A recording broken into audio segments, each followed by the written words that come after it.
Avant de chercher qui aurait pu écrire le Coran, commençons par la première pièce du dossier, le Coran lui-même. Comment ce texte présente-t-il son origine? Muhammad se présente-t-il comme celui qui compose ces paroles? Comme celui qui les reçoit? Ou la question est-elle plus complexe?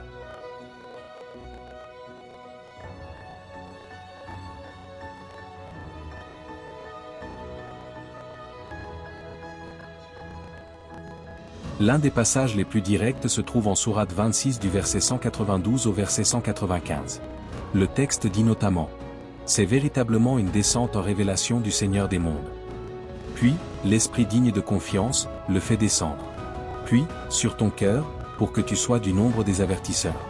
Et enfin, en une langue arabe claire. Ce passage est capital. Car si nous suivons uniquement la représentation donnée par le Coran, nous observons que Muhammad n'est donc pas présenté ici comme la source du message. Il en est le destinataire et le transmetteur.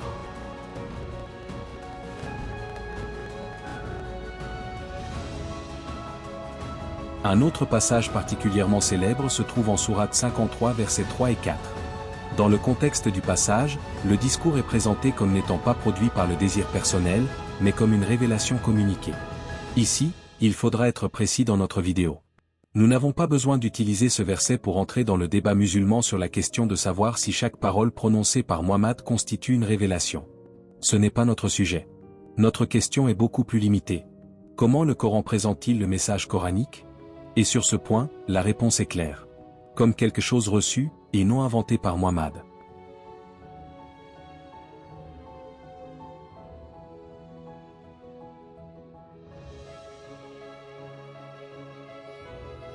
Voici maintenant un texte extrêmement intéressant. Dans la sourate 75 versets 16 au 19. Le Coran s'adresse directement à Muhammad, il lui est demandé de ne pas précipiter sa langue avec la révélation. Puis, le texte attribue à Dieu la responsabilité de son rassemblement et de sa récitation, puis demande au destinataire de suivre cette récitation. Voix off. Ce passage mérite que l'on s'y arrête. Le personnage humain auquel le Coran s'adresse semble ici essayer de suivre quelque chose qui lui est communiqué. Il lui est même demandé de ne pas précipiter sa langue. Si nous restons à l'intérieur du récit coranique, Muhammad n'est donc pas décrit comme un auteur assis en train de chercher ses formulations. Il est décrit comme quelqu'un qui reçoit une récitation et cherche à la retenir. Attention cependant, cela constitue le témoignage du texte sur lui-même. Ce n'est pas encore la preuve extérieure que l'événement surnaturel s'est réellement produit. Et cette distinction donnera beaucoup de crédibilité à notre documentaire.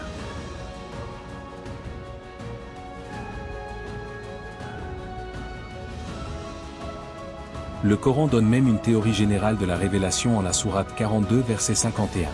Il décrit 3 modalités: révélation-inspiration, communication derrière un voile, ou envoi d'un messager qui révèle avec la permission divine. Nous avons donc quelque chose d'intéressant. Le Coran ne dit pas simplement « Dieu parle à Muhammad ». Il construit une distinction entre Dieu, le moyen de communication, et l'être humain.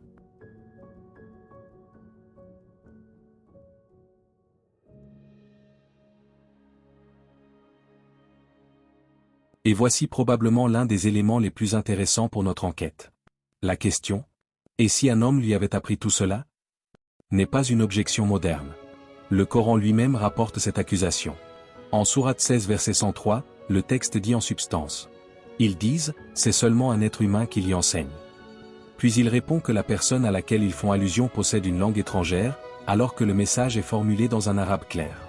Là, notre documentaire prend une autre dimension. Nous pouvons dire, l'hypothèse d'une origine humaine ne date donc pas du XXIe siècle.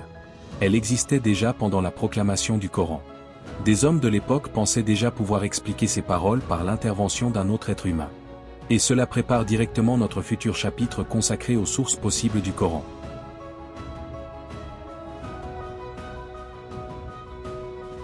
Plus spectaculaire encore, dans la sourate 69 versets 44 à 47.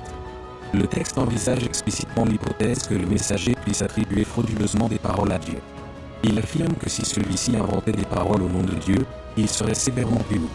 C'est important, car Dieu fait entrer dans son propre discours l'hypothèse que si le prophète l'inventait, il pourrait la rejeter.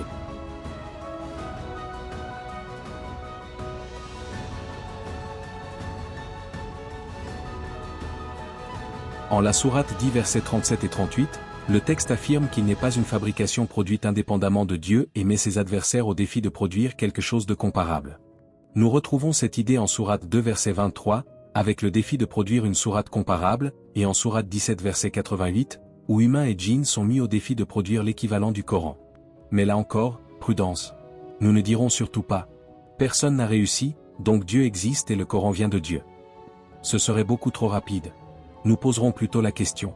Qu'est-ce que signifie exactement produire quelque chose de semblable au Coran? Selon quels critères? La langue? Le style? La structure? Le contenu? L'effet produit sur les auditeurs? Nous étudierons cela plus tard.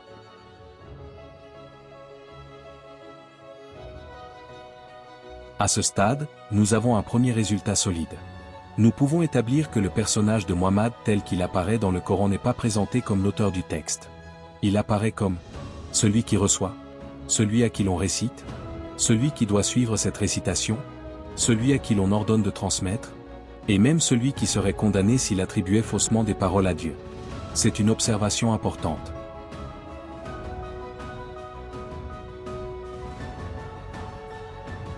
Et c'est ici que notre recherche doit être particulièrement rigoureuse. Nous avons montré ce que le Coran affirme. Nous n'avons pas encore montré que cette affirmation est vraie. Un texte peut affirmer qu'il vient de Dieu sans pour autant le démontrer. Pour aller plus loin, il faut donc sortir de cette affirmation et examiner les autres hypothèses.